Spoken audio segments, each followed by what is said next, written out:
Topic? Yeah. So we all saw the statement that you guys put out on the North Korean where we missed the missile word launches. seriously. Were you all guessing very nonchalantly, very... Well, I figured it wasn't entertaining. Right. You play Mad Libs with the statement. Yes, you saw the statement.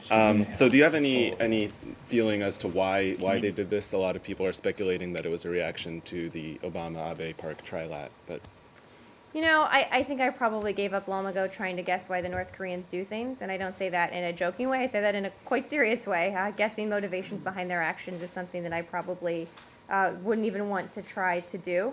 It doesn't appear that they issued, as I said in my statement last night, any maritime notifications providing warning, which I think, don't, quote me, I guess you can quote me on this, but I'd have to triple check. I think they've done in the past at times. So, this comes on the heels of 2 recent launches of medium-range ballistic missiles, and this is a troubling and provocative escalation that we've seen over the past several weeks. We take it very seriously. We're working with our partners in the region, and we've been very clear that we think it's important for South Korea and Japan to have a better relationship and to work together both directly and trilaterally. So that's a very high priority for us, and we think in no way should result in action like this, and I don't even know if that was the cause.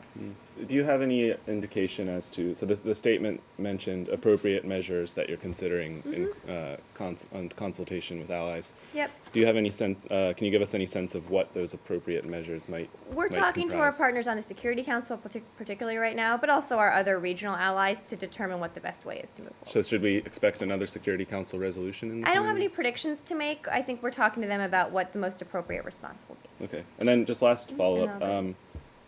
So, I mean, this is kind of like an escalation, as the statement noted, and that's despite repeated urgings by the U.S. to refrain from taking these kinds of actions. I mean, do you, this is kind of like a restatement of my previous question, but do you see any kind of way that the U.S. can exercise leverage to prevent this other than just using words? Well, we've done more than use words. We have incredibly tough sanctions on North Korea. We have said that North Korea has a choice. It can take steps to end escalatory actions.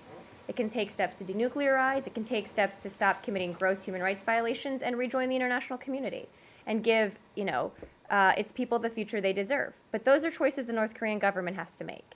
And we've been clear that the sanctions, the diplomatic isolation, the economic isolation, the political isolation, that will all continue as long as they don't.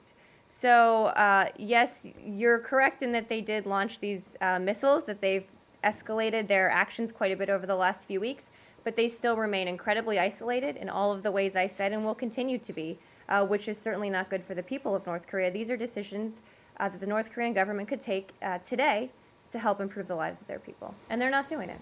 So, do you think further sanctions against North Korea should be taken?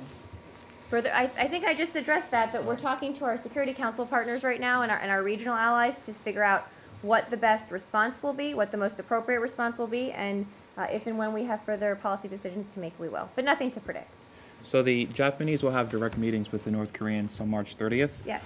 Given North Korea's recent provocations, would the State Department view these, the timing of such talks as productive?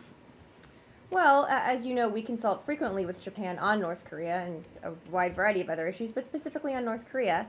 And, I don't have details about the timing. Obviously, we and Japan are committed to the goal of denuclearization on the peninsula, to working together to isolate North Korea towards that end.